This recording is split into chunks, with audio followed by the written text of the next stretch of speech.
नमस्कार, खेल नीति पर आपका स्वागत है। मैं हूं राजीव मिश्रा।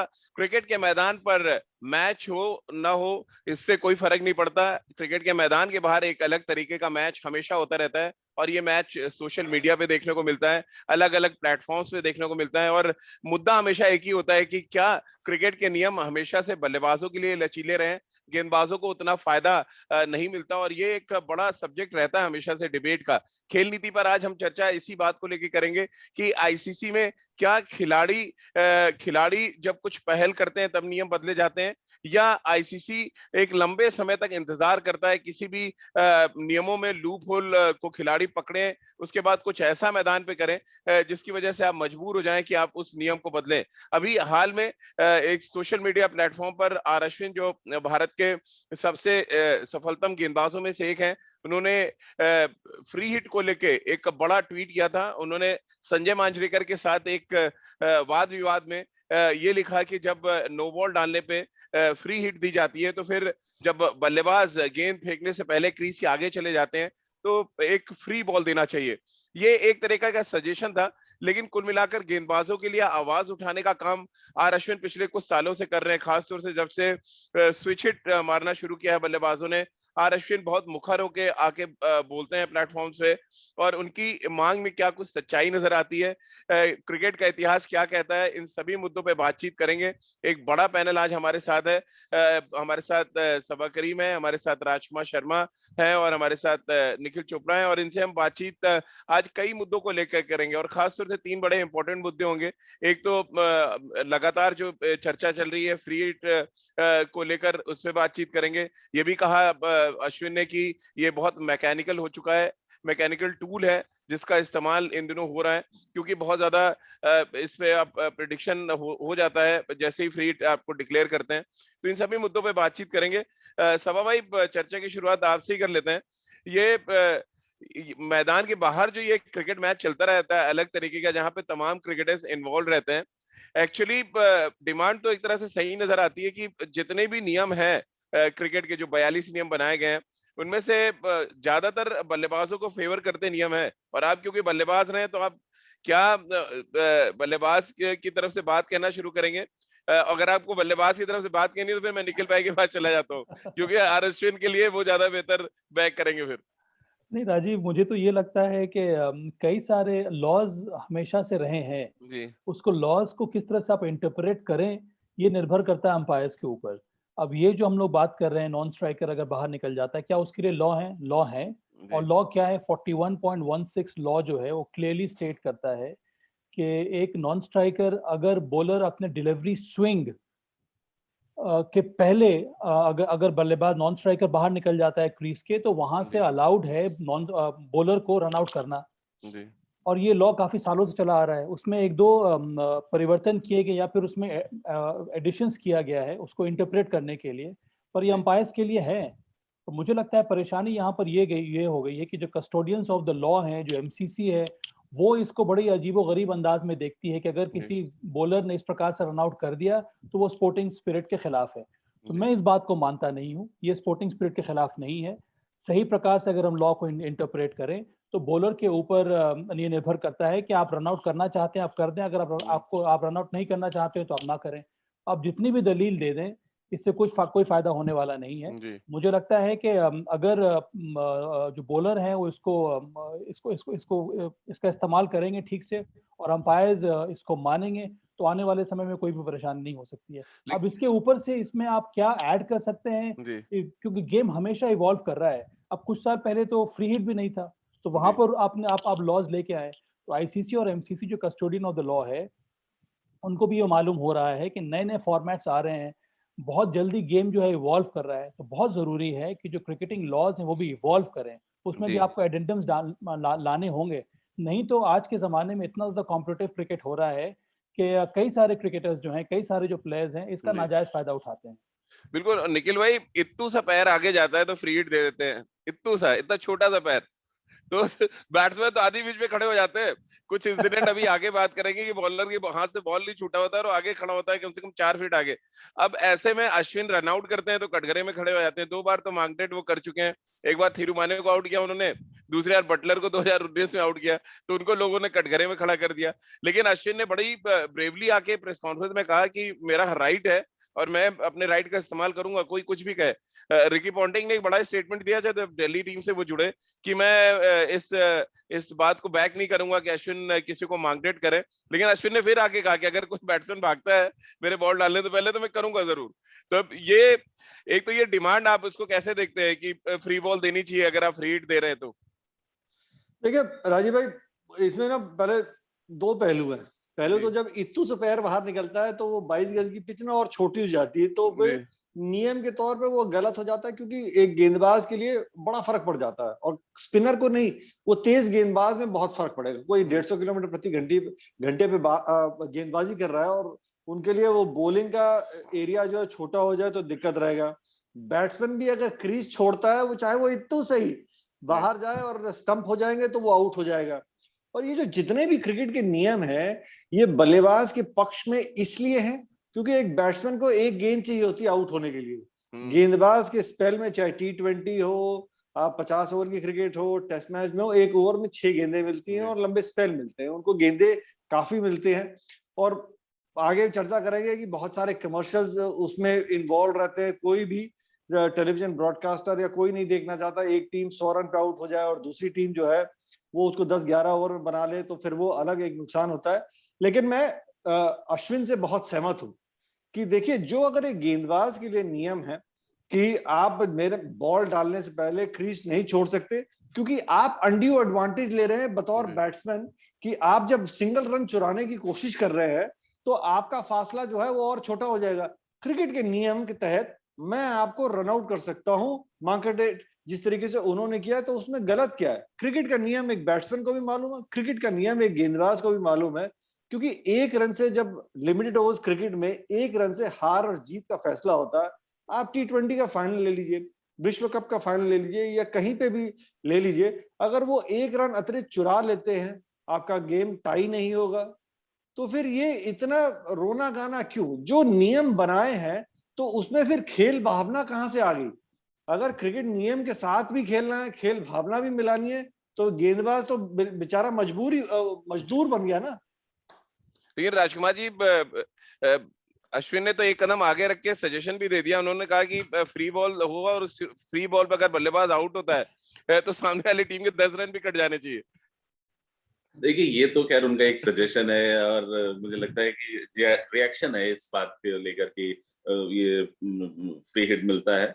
लेकिन हाँ, उनकी ये बात जायज है, जैसे अभी निखिल ने कहा कि अगर बैट्समैन पहले निकल रहा है तो ये उनका राइट है कि वो आउट कर सकते हैं। और इसमें वाकई में स्पोर्ट्समैन स्पिरिट को बीच में नहीं लाना चाहिए, स्पिरिट को कि वो गलत है, खेल भावना के खिलाफ है, ऐसा नहीं है। क्योंकि अननेसेसरी आपने कभी किया राजकुमार जी इस तरह से आउट? कई बार किया इन्होंने, मैंने कई बार देखा करते हुए। मैंने आउट नहीं किया, आज तक नहीं किया मैंने आउट। इन्होंने तो ये भी कर दिया कि इस तरह से जब भी इन्होंने रन आउट किया है, अपने झोली में विकेट भी ऐड कर लिया है। तो क्योंकि हमारे जमाने में तो खैर इतना ज्यादा स्पोर्ट्समैन स्पिरिट को माना जाता था कि बहुत ही जेंटलमैन गेम होता था। अभी भी है जेंटलमैन गेम, लेकिन हाँ, ये अश्विन का कहना बिल्कुल ठीक है और मैं बिल्कुल 100% उसको एग्री करता हूँ कि जब रूल है तो रूल है, आप क्यों एडवांटेज ले रहे हैं। और मुझे याद आता है कि कुछ साल पहले डोमेस्टिक क्रिकेट में इसके खिलाफ अगर कोई बैट्समैन पहले रन भाग रहा है तो 5 रन की पेनल्टी थी उस के लिए। लेकिन वो एक एक्सपेरिमेंटल रूल था, उसको आगे कैरी नहीं किया बीसीसीआई ने और उसको एक वार्निंग की तरह मानकर छोड़ दिया गया था। तो बिल्कुल ये मैं इस बारे में और वो कहना चाहूंगा कि सारे रूल्स अगर आप बैट्समैनों की तरफ ही कर देंगे तो बॉलर्स के लिए कुछ नहीं बचता है। इसीलिए बॉलर्स की क्लास भी खत्म होती जा रही है। वो अब क्या बोला जाता है कि ये बिंदी बॉल है, जैसे गावस्कर बोलते हैं, एक और बिंदी बॉल डाल दी उन्होंने। तो अब बॉलर्स का एम विकेट लेने से ज्यादा या डिसीव करने से ज्यादा पैड पर मारकर एक डॉट बॉल डालने को रह गया है। तो क्रिकेट इवॉल्व हो रहा है, तो कहीं ना कहीं आईसीसी को भी सोचना चाहिए कि वो बॉलर्स के लिए भी कुछ ऐसे नियम रखें जिससे ये बैलेंस में रहे। अभी वरना तो आप देखेंगे कि कुछ समय बाद कोई बॉलर बनना ही नहीं चाहेगा, स्पेशली स्पिनर तो कोई भी यंगस्टर चाहेगा ही नहीं बनना, क्योंकि उसे पता है कि मुझे तो पिटने के लिए अंदर जाना है। बिल्कुल। और सबा भाई, ऐसा लग रहा है कि अश्विन ने पीछे कुछ इतिहास पढ़ा हुआ है जहां पे खिलाड़ियों ने कुछ ऐसा बड़ा काम किया मैदान पे जिसकी वजह से आईसीसी को इमीडिएट रूल बदलना पड़ा। जैसे कि आप हमेशा कहते हैं कि अगर आईसीसी जिस दिन एक मेल जारी कर देगा खाली कि अगर आप क्रीज से बाहर निकले तो फिर आपको आउट करने का पूरा अधिकार है, आप उस लिमिटेशन में रहें जो आपको लिमिटेशन क्रीज की दी गई है। अब मुझे याद आता है सबसे पहला इंसिडेंट 1979 में डेनिस लिली स्टील का बैट लेके आ गए थे और लॉ में कहीं नहीं लिखा था कि बैट जो है वुड का बना होना चाहिए, और उसके बाद इमीडिएट इफेक्ट के साथ वो बदला गया रूल, वहां पे लिखा गया कि बैट जो है विलो का बना होना चाहिए। क्या ये इस तरह के इंसिडेंट, क्योंकि अश्विन कई बार कर चुके हैं, बार बार वो एक तरह से संकेत देना चाहते हैं करके भी लिख के भी कि आप करें, इस नियम को इम्प्लीमेंट में लाएं, क्योंकि बहुत ज्यादा बैट्समैन आगे निकल के खड़ा हो जाता है। देखिए ये तो एग्जिस्टिंग लॉ है राजीव। किसी बॉलर को ये नहीं कहा गया है कि आप इस प्रकार से रन आउट नहीं कर सकते हैं।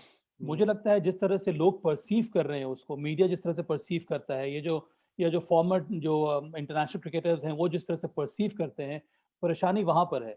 आपका निशाना राजकुमार जी की तरफ है, वो कह रहे हैं कि पहले जेंटलमैन गेम था। मुझे तो ये लगता है कि अब आईसीसी को और एमसीसी को मिलकर रूल में परिवर्तन करने की जरूरत नहीं है। रूल तो है ही वहां पर, और उसको किस तरह से लोग परसीव करें वहां नहीं, पर उसमें पेनल्टी देने की बात है, जैसे कि फ्री हिट की बात। मैं उसी पर आ रहा हूँ। तो मुझे लगता है कि टेक्नोलॉजी में कितने ज्यादा एडवांसमेंट हुआ है। अब नो बॉल का जो निर्णय है वो थर्ड अंपायर अपने घर में अपने रूम में बैठ कर दे देता है, क्योंकि वहां पर टेक्नोलॉजी का आप इस्तेमाल कर रहे हैं। क्या हम उसी प्रकार की टेक्नोलॉजी ला सकते हैं कि नहीं, कि जैसे ही डिलीवरी स्ट्राइड में या फिर जो हाईएस्ट पॉइंट है बॉलर का, वहां से जैसे वहां तक बॉलर का हाथ पहुंचे, अगर नॉन स्ट्राइकर क्रीज से बाहर है तो क्या थर्ड अंपायर डिसाइड कर सकता है कि नहीं? अगर थर्ड अंपायर डिसाइड कर सकता है तो क्या हम पेनल्टी इंपोज कर सकते हैं कि नहीं? जैसा कि राजकुमार ने कहा कि एक तरह का वो इंट्रोड्यूस किया था 5 रन के पेनल्टी। क्या हम वो पेनल्टी फिर से इंपोज कर सकते हैं कि नहीं, backed with certain technological advancement? अगर उस तरह के रूल हम लोग ले आए तो इसका मतलब है कि आईसीसी बहुत ज्यादा ये दिखाएगा कि आईसीसी बहुत ज्यादा स्ट्रिक्ट होने वाला है, आईसीसी बहुत ज्यादा एफिशिएंट होने वाला है इन सब मामले में। जैसे ही नॉन स्ट्राइकर निकलेगा, एक तो आप रन आउट हो सकते हैं, और दूसरा काम क्या है कि आपको पेनल्टी भी आपकी टीम को देनी पड़ेगी। जी। मुझे लगता है कि इस तरह से इंटरप्रेट करेगा आईसीसी तो एक बहुत ही शानदार संदेश जाएगा बॉलर्स को, और फिर मीडिया और जो सारे पुराने जो क्रिकेटर्स हैं वो भी इसके बारे में अनस्पोर्टिंग, ये स्पोर्ट्समैन स्पिरिट है उसके खिलाफ है, इस सारी चीजों की बातें जो हैं वो बंद हो जाएंगी।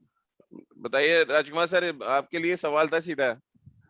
नहीं, बिल्कुल ठीक कह रहा है, मैं एग्री करता हूं। उसी में राजकुमार सर एक सवाल और ऐड करना चाहूंगा। डेनिस लिली ने जो किया, एल्युमिनियम बैट लेके आ गए, एक तरह से उन्होंने साइन ये दिखाया आईसीसी को या एमसीसी को कि भैया आप रूल में लिखो विलो बैट चाहिए, नहीं तो हम लोहे के बैट से बैटिंग करेंगे। तो क्या ये अश्विन बार बार एक संदेश दे रहे हैं कि आप गेंदबाजों के लिए कुछ करें, आप स्विच हिट की परमिशन है, बैट्समैन को रिवर्स स्वीप भी मार लेता है, अपने हैंड्स को भी बदल सकता है, बॉलर के लिए कुछ भी नहीं है। उन्होंने ये यहाँ तक भी कहा कि मैं बीच में एक लेफ्ट बाएं हाथ से भी गेंद डालना चाहता हूँ बिना अंपायर और बैट्समैन को बताए। अब ये सारी चीजें तो एक तरह से कहा जाए ना, वो क्रांति लाना चाहते हैं अश्विन गेंदबाजों के लिए।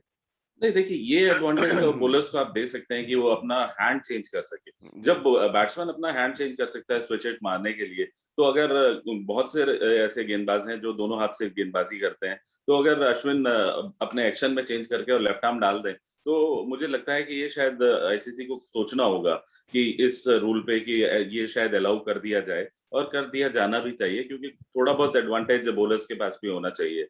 अभी अगर आपने देखा हो, राजस्थान के ऑफ स्पिनर जो केदार जाधव की तरह गेंदबाजी कर रहे थे, यंगस्टर है, मैं नाम बोल रहा हूँ, रेयान पराग, तो वो एक बड़ा पॉइंट था कि क्या वो शोल्डर के नीचे से बॉल डाल रहे हैं, क्योंकि वो इतना झुक के और फिर शोल्डर के पास से बॉल डाल रहे थे। तो कहीं ना कहीं उस पर बहुत क्रिटिसिज्म हो रहा था, बहुत चर्चा हुआ क्रिकेटिंग सर्कल में कि क्या ये ठीक है, बॉलर ऐसा कर रहा है और वो शोल्डर के नीचे से बॉल डाल रहा है। तो जैसे पहले हुआ था कि ट्रेवर चैपल ने अंडर आर्म बॉल डाल दिया था, तो वहां पे वो रूल चेंज हुआ कि आप ऐसे नहीं डाल सकते। वनडे इंटरनेशनल में न्यूजीलैंड के अगेंस्ट जब ग्रेग चैपल के कहने पर ट्रेवर चैपल ने अंडर आर्म बॉल फेंक दिया था, लास्ट बॉल पे न्यूजीलैंड को 6 रन चाहिए थे, लेकिन यहाँ पर बड़ा क्रिटिसिज्म हुआ कि रेयान पराग ने क्यों या ऐसी बॉल डाली, केदार जाधव डालते हैं वो शोल्डर से ऊपर होते हैं। तो कहीं ना कहीं आईसीसी को अश्विन भी डालते हैं, अश्विन ने भी बिल्कुल ये एक और संदेश दिया उन्होंने, क्योंकि मैं उसी पर आ रहा था। आपके नियम इतने लचीले हैं कि आप उसका फायदा उठा सकते हैं वहाँ।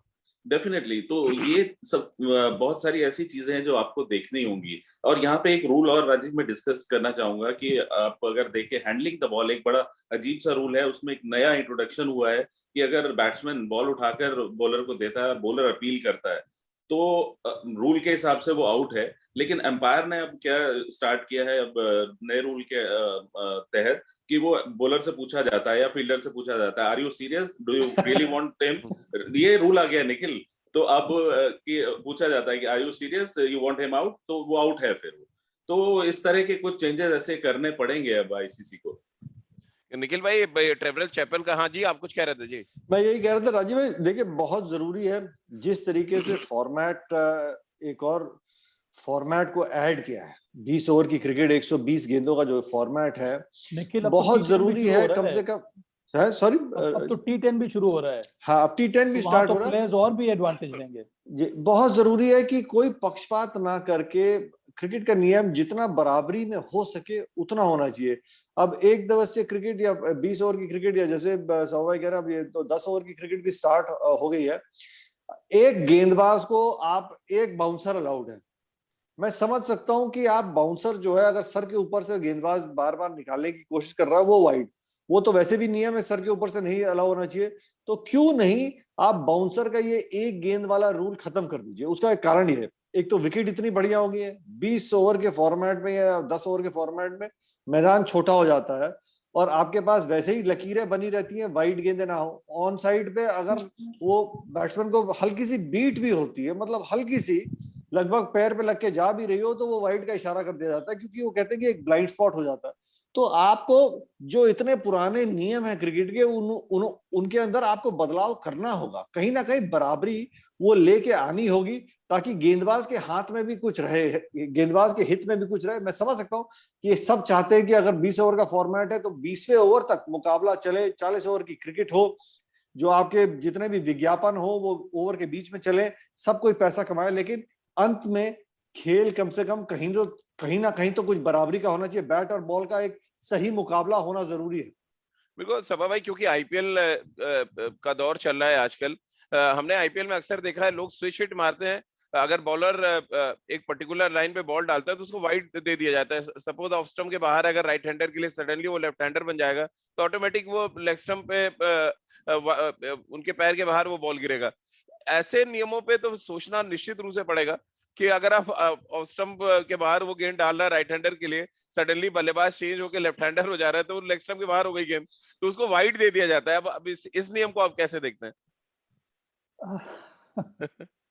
इसीलिए मुझे लगता है कि गेम को सस्टेन करने के लिए बहुत ज़रूरी है कि जो लोग बैठे हुए हैं, जो रूल्स बनाते हैं, उस पर वो आप निरंतर एक तो आप ट्रैक करें और क्या-क्या जो परिवर्तन हो रहे हैं गेम में, गेम किस तरफ जा रहा है उसके हिसाब से आप रूल में या रूल के इंटरप्रिटेशन में आप चेंजेस करें। अब देखिए T20 में कितने सारे रूल बदले गए हैं। 2007 विश्व कप में सुपर ओवर नहीं हुआ करता था। सबको विकेटों पे बॉल मारनी होती थी, इसीलिए हम लोग जीत गए वो जो विश्व कप है 2007 का। और उसके बाद आपने शुरू किया सुपर ओवर। अब एक दिवसीय क्रिकेट में कितने सारे चेंजेस हुए हैं, पावर प्ले के चेंजेस हुए हैं। हम लोग जब खेलते थे निखिल तब 15 ओवर का पावर प्ले होता था, अब उसको 10 ओवर या पता नहीं क्या क्या कितने सारे चेंजेस। 10 ओवर का 10 हाँ, वो ओवर 30 यार्ड का जो सर्कल है उसमें कितने सारे फील्डर्स होने चाहिए। पहले 2 फील्डर कैचिंग में होने चाहिए, वहां पर लोग डरते थे कि मेरे सर पे बॉल आकर ना लग जाए। तो इस तरह से चेंजेस हुए हैं। इसीलिए मुझे लगता है कि अब जैसे पिछले जो 2019 वर्ल्ड कप में क्या हुआ, बेन स्टोक्स के पैड में बॉल लगी, 4 रन के लिए चलेगी, वहां पर नंबर ऑफ 4 ज्यादा हो गए तो इंग्लैंड जीत गया विश्व कप। तो कितने सारे, मुझे लगता है कि इसीलिए मैं कह रहा हूँ कि बहुत जरूरी है, चाहे वो व्हाइट नहीं, का आप रूल हो, चाहे वो सभा भाई इस बात से सहमत है? अगर स्विच हिट पे अगर व्हाइट बॉल दी जाती है, आप सहमत है ये जो रूल है? स्विच हिट पे व्हाइट बॉल दी जाती है, जी मुझे भी लगता है ये रूल गलत है। अगर जी अगर बल्लेबाज स्विच हिट ले रहा है तो वो तो अंपायर को इन्फॉर्म किए हुए बिना ले रहा है। जी। मुझे लगता है जिस लाइन पर गेंदबाज बॉल डाल रहा है उसको आप स्विच उसमें आप वाइड कैसे दे सकते हैं? मुझे ये भी रूल बड़ा ही अटपटा सा लगता है। राजकुमार सर कुछ कहना चाह रहे थे? नहीं, मैं यही कहना चाह रहा हूँ कि अब ये रूल चेंज हो गया है। अब आप स्विच हिट पे वाइड नहीं देते हैं। अगर आप कभी भी देखें तो वो बंद कर दिया गया है अब ये रूल की। स्विच हिट पे अगर उधर बॉल गई है, उसके लेग साइड के बाहर भी अगर बैट्समैन के हो रहा है, तो अब वहां पर ये रूल हो गया है कि अब वो वाइड बॉल नहीं होगी।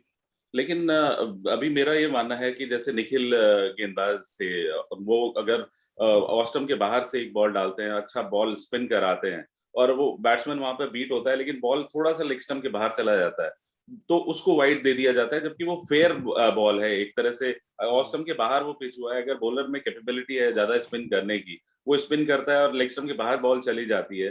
तो इस तरह के कुछ रूल्स आईसीसी को जरूर देखने चाहिए कि आई थिंक ये वाइड नहीं होनी चाहिए। निखिल भाई, एक और रूल जो है, बहुत पुराना रूल है जो कभी चेंज नहीं हुआ। क्रिकेट के मैदान पे बैट का आकार बदल गया, व्हाइट ड्रेस से हम कलर ड्रेस पे आ गए, व्हाइट बॉल क्रिकेट शुरू हो गया, पिंक बॉल भी हो गई, लेकिन एलबीडब्ल्यू का रूल कभी चेंज नहीं हुआ। लेग स्टंप के बाहर बॉल पिच किया मतलब एम्पायर ने सीधे मना कर दिया।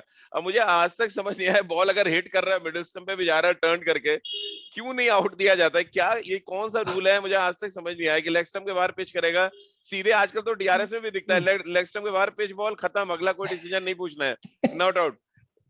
सब भाई कुछ कह रहे थे? जी सब भाई, मैं कह रहा हूँ थोड़ा बल्लेबाजों को भी तो बैटिंग करने दिया करो। उसका एक बाहर से आउट कर लोगे तो बहुत मुश्किल होगी। उसका राजीव एक बहुत बड़ा कारण ये है कि एक सीधे हाथ का बल्लेबाज जब देखते हैं कि लेग स्टंप की तरफ से गेंद आ रही है तो एक वो ब्लाइंड स्पॉट माना जाता है, क्योंकि लेफ्ट कंधा जो है उसको वो ब्लॉक करता है। पर मैं बिल्कुल सहमत हूँ, लेकिन कितना बाहर से वो गेंद आ रही है, वो कितना स्पिन हो रही है, वो ब्लाइंड स्पॉट जो है, वो कुछ नियम आपको बदलने होंगे। मुझे याद है रणजी ट्रॉफी का वो मैच जो फाइनल था दिल्ली और मुंबई का, मुंबई ने 650 रन बनाए थे और दिल्ली अच्छा कर रही थी, हम लोगों ने कोई 590 या 600 के करीब पहुंच गए थे, और मुंबई ने तुरंत ही 350 350 दिल्ली के रन बनने के बाद 8 खिलाड़ी जो है वो आपने ऑन साइड पे रख लिए थे और लेफ्ट आर्म स्पिनर को बोल दिया था कि आप लेग स्टंप के बाहर 5वीं या 6ठी स्टंप पे डाल लीजिए, क्रीज के एकदम कोने में, और बैट्समैन सिर्फ खड़ा रहता था, उसको आसपास गेंद लगने का कोई चांस ही नहीं था। उसके बाद से वो फिर घरेलू क्रिकेट में बीसीसीआई ने बता दिया अगर आप ये इंटेंशनली काम कर रहे हैं तो फिर वो वाइड दी जाएगी, आपको गेंद खिलाने की कोशिश करनी है। पर ये जो नियम अब धीरे धीरे जो इवॉल्व हो रहे हैं बहुत पुराने थे, आपको समय के साथ बैठ के जो हल्का आपको कहीं ना कहीं वो एक बीच में एक बैलेंस लाना होगा बैट और बॉल के बीच में। मैं सहमत हूं। अब लेग स्टंप के चाहे एक इत्तू सी गेंद बाहर पिच हुई हो, आप उसको नॉट आउट देते, आप क्यों नहीं, इतनी सी गेंद आपको वो ब्लाइंड स्पॉट नहीं रहेगी। जो आपका एक मापदंड है, जो डीआरएस का एक जो मैट बनता है, उसको आप थोड़ा सा बड़ा कर सकते हैं कि ये गेम ऑफ प्ले में रहेगा। आप चाहे लेग स्टंप से थोड़ा सा और बाहर कर सकते हैं, क्योंकि गेंदबाज के लिए कुछ ना कुछ तो दीजिए आप, क्योंकि आपके विकेट्स इतने अच्छे हो गए हैं। सफेद कुकुबरा का बॉल जो है 6 7 8 ओवर के बाद कुछ हरकत नहीं करता, स्पिन के लिए उसके अंदर कुछ नहीं रहता, तेज गेंदबाज के लिए उसके अंदर कुछ नहीं रहता। अच्छी विकेट है, आप सिर्फ लाइन पिक कीजिए और दे दनादन, पिटाई पे पिटाई चलती रहती है। तो बहुत जरूरी है मुकाबला थोड़ा सा और बराबरी का हो, ऐसा लग रहा है तो मजा आएगा। सभा भाई ने बहुत पिटाई की आप लोगों की, बड़ा याद है आपको। नहीं, मैं यहाँ पे मुझे राजीव का दर्द महसूस हो रहा है लेफ्ट आर्म स्पिनर का, कि थोड़ी सी भी लेग स्टंप के बाहर पिच होती थी और बैट्समैन के लगे तो वो आउट नहीं है। नहीं, हमारे तो ऑफ स्टंप पे पड़ के आती थी लेग स्टंप पे, उल्टा था मामला। राजीव, मुझे ये भी लग रहा है कि एलबीडब्ल्यू के जो लॉज हैं वो जमाने से चले आ रहे हैं। यही मैं इसी पे आ रहा था सभा भाई जी। मैं ये कहना चाह रहा हूँ कि हमारे जमाने में मुझे याद है कि अगर आपने पैड कर दिया, अब बॉल कहीं भी लगी, आपका बल्ला कहीं भी है, तो आउट अंपायर लेता नहीं। फ्रंट फुट पे आप एलबीडब्ल्यू होते नहीं थे, जबकि लॉस थे वहां पर अंपायर्स उसको ठीक प्रकार से उस लॉस को इम्प्लीमेंट नहीं करते थे। फिर एक जमाना आया, मुझे लगता है शेन वॉर्न ने जब से गेंदबाजी करना शुरू किया है, जब से उनको फ्रंट फुट पर एलबीडब्ल्यू मिलना शुरू हुआ है, वहां से एक बहुत बड़ा परिवर्तन आया है और अब सभी अंपायर्स जो हैं वो फ्रंट फुट पर आउट नहीं देते थे। उसका एक और विपरीत बड़ा अजीब सा रिएक्शन होता था अंपायर्स का, अगर आपने डिफेंस कर दिया, फॉरवर्ड डिफेंस किया है, तब आपके बॉल अगर आपके पैड पे लग रही तो आउट नहीं है, अगर आपने उसी बॉल को स्वीप कर दिया तो अंपायर आउट दे देता था। तो ये बड़ा ही अजीबोगरीब किस्म के लॉस तो सही थे, पर उनको इंटरप्रिटेशन जो था अंपायर्स द्वारा वो गलत था। तो इसीलिए मुझे अब तो ये लगता है कि कम से कम ये सुधार हुआ है बॉलर्स के लिए। अब आप फ्रंट फुट पर आपको एलबीडब्ल्यू मिलता है, डेलिबरेट पैडिंग पर आपको एलबीडब्ल्यू मिलता है। आपको याद हो जिमी एडम्स एक साल आए थे हमारे यहाँ खेलने के लिए, पूरी सीरीज में वो पैड करके उसने 600 रन बना गए थे, रन बना लिया था। तो इस तरह की चीजें जो हैं उसमें चेंजेस आ रहे हैं, जो कि अच्छी बात है। लेकिन सब अगर ये वाला रूल होता, लेग स्टंप के बाहर से बॉल अंदर आएगा और आप एलबी देंगे, तो मुझे लगता है शेन वॉर्न शायद 1500 विकेट पर होते, क्योंकि मैं कह रहा हूँ कि वो तो फिर अनप्लेबल थे, वो वहां पे तो मुश्किल ही हो जाता किसी भी बल्लेबाज के लिए उनको झेलना। चलिए एक मैं आप सवा भाई राजू भाई आपसे पूछता हूँ, अगर वो लेग स्टंप वाला रूल जैसे लेफ्ट आर्म स्पिनर राजीव भाई को दिक्कत देता था, तो वैसे ही बाकी गेंदबाज जब एक बैट्समैन ऑफ स्टंप के बाहर गेंद इंपैक्ट होती थी लेकिन फिर भी टर्न हो रही थी, स्विंग हो रही थी, फिर भी नॉट आउट दिए जाते हैं। बिल्कुल बिल्कुल ठीक बात है। मैं भी इस रूल पे आने वाला था निखिल, कि इम्पैक्ट जो है, जबकि साफ दिख रहा है एक ऑफ स्पिनर या एक इन स्विंगर बॉल डाल रहा है, बॉल जाके हिट करेगी मिडिल स्टंप पे, लेकिन क्योंकि इम्पैक्ट ऑफ स्टंप के बाहर है तो फिर नॉट आउट दे दिया जाता है। तो कहीं ना कहीं आईसीसी को जरूरत है ये सोचने की कि सभा दोनों एंड से नहीं बच सकते हो, कि आप लेग स्टंप के बाहर से भी बचे और ऑफ स्टंप के बाहर से। पर मुझे ये लग रहा है हम लोग कुछ ज्यादा ही ड्रिफ्ट कर रहे हैं। अब अगर इम्पैक्ट वाले में भी हम आउट देने लगेंगे तो फिर 5 दिन का टेस्ट मैच है वो 3 दिन का टेस्ट मैच रह जाएगा। 50 ओवर का जो नहीं, बैट्समैनों को अपनी टेक्निक इंप्रूव करनी होगी, बैट्समैनों को जो अभी तक एडवांटेज लेते आए हैं, इतनी इंप्रूव करेंगे। चलिए मैं कहता हूँ ये सारे नियम ठीक है, तो फिर वो जो है ना एक हम लोग तो खैर स्पिनर, एक तेज गेंदबाज को अगर आप बोले भैया चलिए ठीक है आप एक तरफ गेंद के ऊपर नाखून लगा सकते हैं, तो आप स्विंग कराइए गेंद, हर आदमी तो करा नहीं पाता। अगर आपको स्विच हिट में भी सब कुछ चाहिए, क्रिकेट के सारे नियम भी आपको अपनी तरफ चाहिए, आप एक बाउंसर से ज्यादा लगा नहीं सकते, तो आप क्यों नहीं एक गेंदबाज को अंगूठा लगाने देते। हर गेंदबाज जो है ना अंगूठा लगाने के बाद भी रिवर्स स्विंग नहीं करा सकता, ये मैं दावे के साथ कह सकता हूँ। नियमों के साथ निखिल भाई टेक्नोलॉजी का भी गलत इस्तेमाल हुआ है, क्योंकि आप याद करें 1999 का वर्ल्ड कप हैंसी क्रोनिये कान में एयर पीस लगा के आ गए थे, ऑब्जेक्ट किया था वहां पे, शायद आपने जाके बताया था। और उसके बाद एक और इंसिडेंट जब स्टीव स्मिथ आए, उन्होंने पुणे मैच में थर्ड अंपायर लेना है कि नहीं लेना, वो ड्रेसिंग रूम से बात करते थे क्योंकि थोड़े सेकंड पहले वहां पे विजुअल पहुंच जा रहे थे। ये कुछ ऐसे लूप होल्स हैं जिन पे आईसीसी को काम करने की जरूरत है। जैसे मसलन ईयरपीस के लिए हो या थर्ड अंपायर के लिए, आप इमीडिएट ड्रेसिंग रूम की तरफ देखते हैं कि हम आपको लेना है या नहीं लेना। देखिए कान में ईयरपीस जो है आप कोच के साथ बात कर रहे हैं, वो स्टैटिस्टिशियन के साथ है, वो मैं समझता हूँ कहीं ना कहीं आने वाले समय में अलाउ हो जाएगा, क्योंकि अमेरिका में एक खेल है अमेरिकन फुटबॉल, उसमें जो है वो फुटबॉल का कोच जो है वो उनके भी कान में वो माइक्रोफोन लगा रहता है माइक के साथ, और वो मैदान में जो प्ले होता है उसके बारे में बात हो रही होती है, तो वो उसमें के हिसाब से आप बात कर सकते हैं। ये बात करना राजीव भाई तब तक ठीक है कि आप कौन से गेंदबाज को किधर से करा रहे हैं, कौन से खिलाड़ी को आप कहाँ टारगेट करना है, वो मैं समझ सकता हूँ कि वो बाहर की बात है, जब तक आप सिर्फ बाहर कोच से बात कर रहे हैं। लेकिन वो बैलेंस ढूंढना बैट और बॉल के बीच में, आईसीसी या एमसीसी का क्या मतलब है, जब आप एक कस्टोडियन बन जाते हैं खेल के, तो आपकी कोशिश ये होनी चाहिए कि गेम के बीच में बैट और बॉल के बीच में कितना बराबरी का मुकाबला आप करवा सकते हैं, और जितना बराबरी का मुकाबला रहेगा उतना वो क्रिकेट के फैंस वो एंजॉय करेंगे। आपकी कोशिश as custodians of the game ये होनी चाहिए। बिल्कुल। और राजकुमार जी, एक लॉ है उस पर कभी डिस्कशन बहुत ज्यादा नहीं होता, और जो क्यों इम्प्लीमेंट करने की बात हो रही है अंपायर्स के लिए, लॉ 31 है कि नो अपील नो आउट। मतलब अगर अपील नहीं कर रहे फील्डर्स, अंपायर को पता है कि आउट है, वो इतना मोटा एज है या पैड में बॉल सीधा लग रहा है, बट वो आउट नहीं देगा। अब अगर इम्प्लीमेंट करने की बात है तो अगर उसको लग रहा है 100%, और आज के दौर में टेक्नोलॉजी भी है, अगर अपील नहीं भी होती है तो क्या आपको नहीं लगता कि ये भी एक ऐसा रूल है जिसपे बहुत ज्यादा डिबेट नहीं होती कि नो अपील नो आउट? ये लॉ 31 है जो मैंने देखा एमसीसी रूल्स में। नहीं, बिल्कुल ये होना चाहिए राजीव। मुझे एक इंसिडेंस याद आता है, के श्रीकांत वो पैड से लेके बोल्ड हो गए थे, और वो जैसे स्क्वायर एम्पायर तक चले जाते थे, किसी ने नहीं देखा, वो वापस आए, उन्होंने बेल्स उठाकर रखी क्योंकि किसी ने अपील नहीं की थी। तो ये इंटरनेशनल मैच की बात बता रहा हूँ, मुझे याद है ये बेंसन एजेस।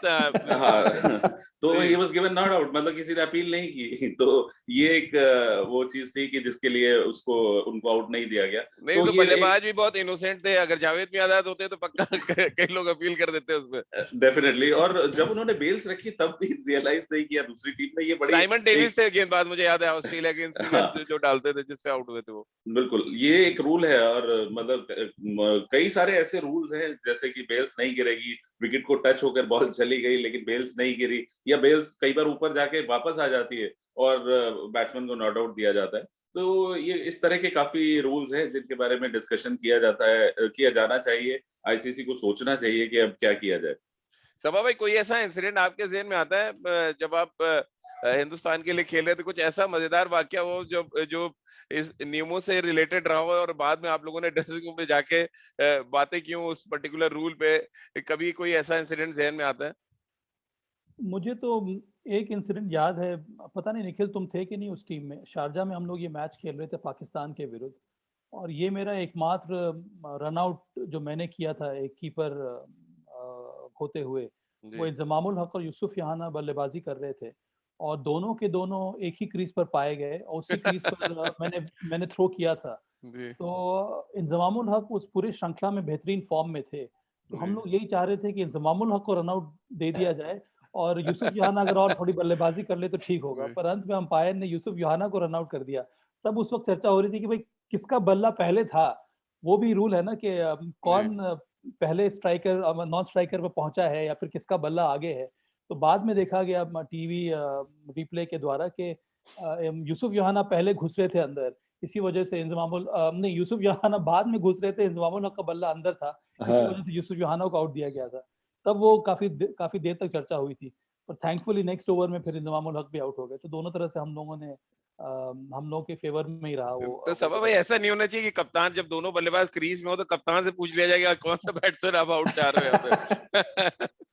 या फिर दोनों ही बल्लेबाजों को आउट कर दो, वो भी सही है। मैच अगर खत्म करना है दोनों बल्लेबाजों को आउट कर दो। निखिल भाई एक बात तो है राजीव जी, एक बात तो है कि ये जो हम लोगों ने डिस्कशन शुरू किया था नॉन स्ट्राइकर वाला, जो एडवांटेज लेने की बात है, उस पर निश्चित रूप से मुझे लगता है आईसीसी को बात करनी होगी, और आईसीसी को वो परिवर्तन करना होगा। परिवर्तन तो नहीं, पर उसको ठीक प्रकार से इम्प्लीमेंट करना होगा। अंपायर्स को ये एडवाइस देनी होगी कि इस रूल्स को आप भली भांति इम्प्लीमेंट करें, और ये जो स्टिग्मा लगाया जाता है बॉलर के ऊपर कि खेल भावना के विरुद्ध है, उसको हटाना होगा। तभी मुझे लगता है कि बल्लेबाज भी कॉशियस हो जाएंगे। और आप देख ले, एक बार इसको अगर हम लोग ठीक तरह से इम्प्लीमेंट करने लगे ना, तो जो बल्लेबाज एक्स्ट्रा 1 या 2 फीट आगे निकलते हैं, वो 1 या 2 फीट पीछे ही रहेंगे।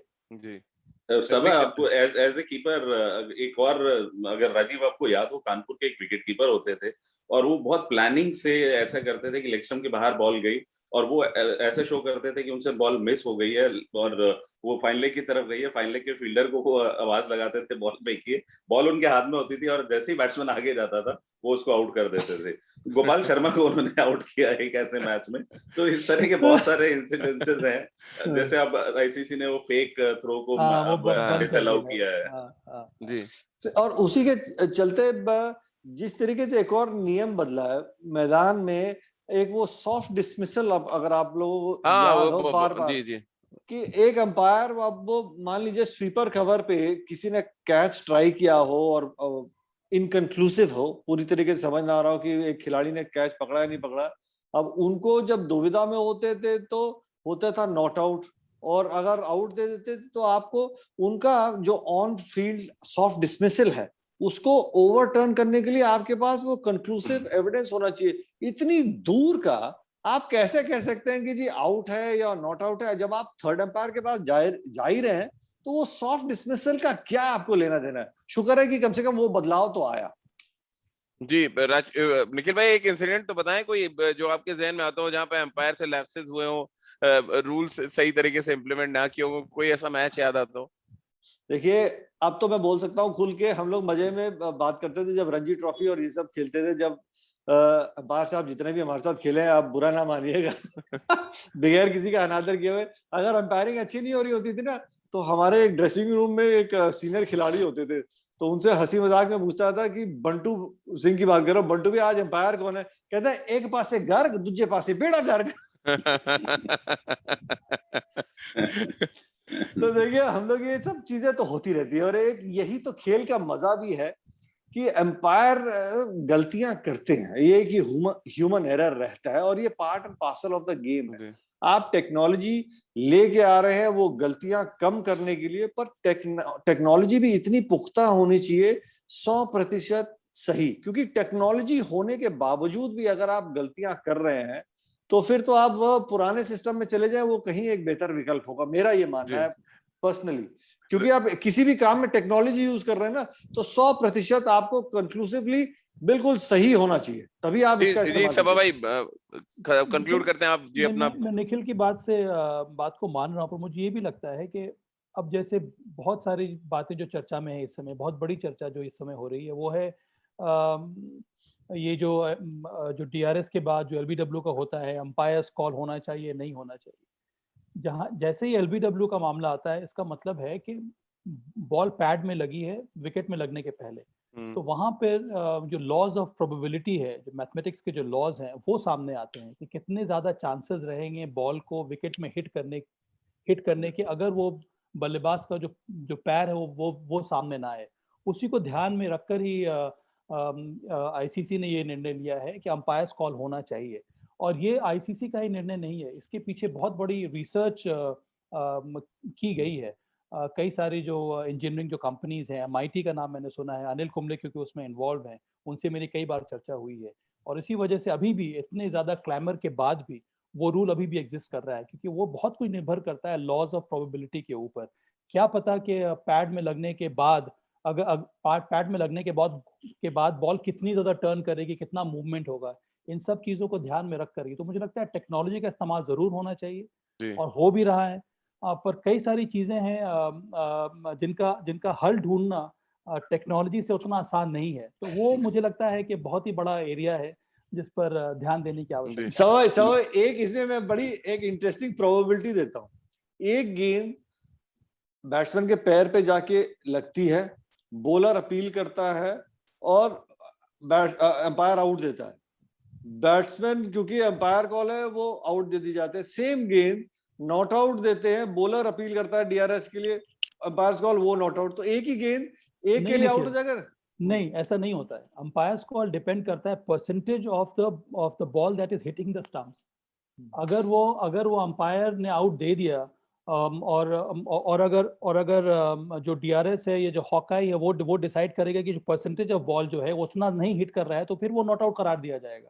नहीं एम्पायर कॉल पे वो आदमी मतलब वो फंस सकता है।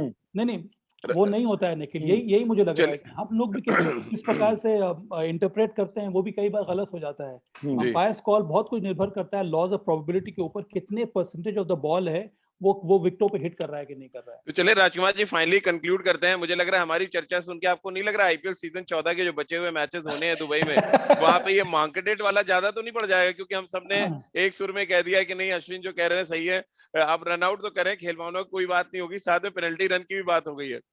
नहीं, बिल्कुल ये मुद्दा उठना चाहिए राजीव, इसमें कोई बुराई नहीं है और मैं बिल्कुल 100% अश्विन के साथ हूँ। यहाँ पे जो ये सब आप कह रहे हैं ना कि टेक्नोलॉजी का, तो टेक्नोलॉजी यहाँ पे ठीक से नहीं यूज हो रही है। अगर आप पहला इम्पैक्ट देखें तो वो मैनुअल है। मुझे एक इंटरनेशनल एम्पायर ने बताया है कि जो पहला इम्पैक्ट जहां से आप आगे डीआरएस को देते हैं वो पहला इम्पैक्ट मैनुअल है। वो एक जो आपके ऑपरेटर है वो बताते हैं कि बॉल यहाँ पर लगी है, तो वो अगर वहां से उनका जरा सा गलती हो गई तो वो सारा डीआरएस गलत हो जाता है। तो वो सोते हुए मैं वही तो कह रहा हूँ, वही डीआरएस इसलिए फुल प्रूफ नहीं है क्योंकि वो पूरा टेक्नोलॉजी नहीं है। इसीलिए एमएस धोनी हमेशा इसके फेवर में नहीं थे कि क्योंकि ये फुल प्रूफ नहीं है। तो पहले ये मैनुअल है, अब उसके बाद फिर इस सिस्टम में डाला जाता है। लेकिन राजकुमार सर मुद्दा ये है कि एमएस धोनी टेक्नोलॉजी के फेवर में नहीं थे, सचिन तेंदुलकर स्टीव बकनर के फेवर में नहीं थे, तो कराएगा कौन? क्योंकि इतने ह्यूमन एरर हमने देखे हैं हिंदुस्तान टीम के खिलाफ कि बकनर को हटाना भी पड़ गया था, क्योंकि बीसीसीआई ने डिमांड की थी कि स्टीव बकनर को आप हटा दें, क्योंकि अगर हेलमेट में लगने पे भी एलबीडब्ल्यू दिया जा सकता है, तो फिर कहते हैं ना कि कुछ भी हो सकता है क्रिकेट के मैदान पे।